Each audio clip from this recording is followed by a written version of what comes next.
testing is an interesting area, when it comes to compliance and ethics. Yeah.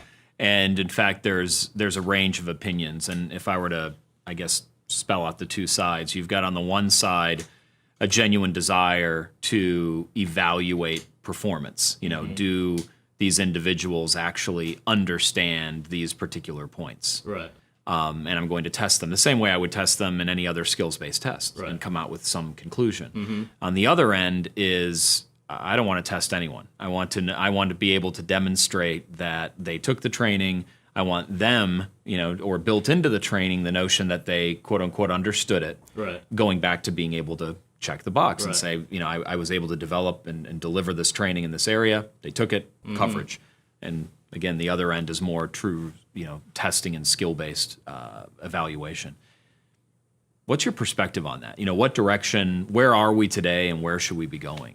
Yeah, I mean, I think today we're still very much sort of stuck in the, did they answer these 5 questions properly to really, give us a sense that they understood the material at the time, right? But I think, sort of back to the notion that, from a short-term memory perspective, right, we can all, we're all really good at cramming for the test, Right. that's coming up tomorrow.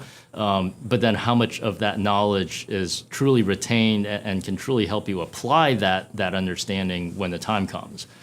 Because as we mentioned, compliance issues don't arise every day, and they Right. don't magically appear the day after you've taken training. Right. So 6 months down the line, have I had that retention to really help, actually apply it? Right. And so I think, we have to think about the way we test for that, much more differently than we have in the past. That it's not just about testing, while you have that course in your hand or while, you've been in that instructor-led training session, but, it's sort of testing from, having done surveys throughout the year, doing focus groups, and really making it less about a test, but being able to interact and engage in the topic so that you can get a sense of, how much do people, remember it? How much do people care? Right.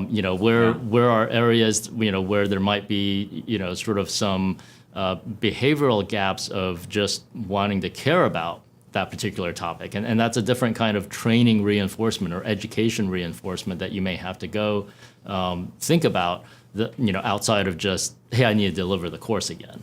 Right. And so if you have that kind of knowledge that is, not just purely a, question answer, 5-question quiz type approach, then you can really start gauging the understanding of the audience and really start that two-way conversation of engaging the employees in compliance and risk. Right.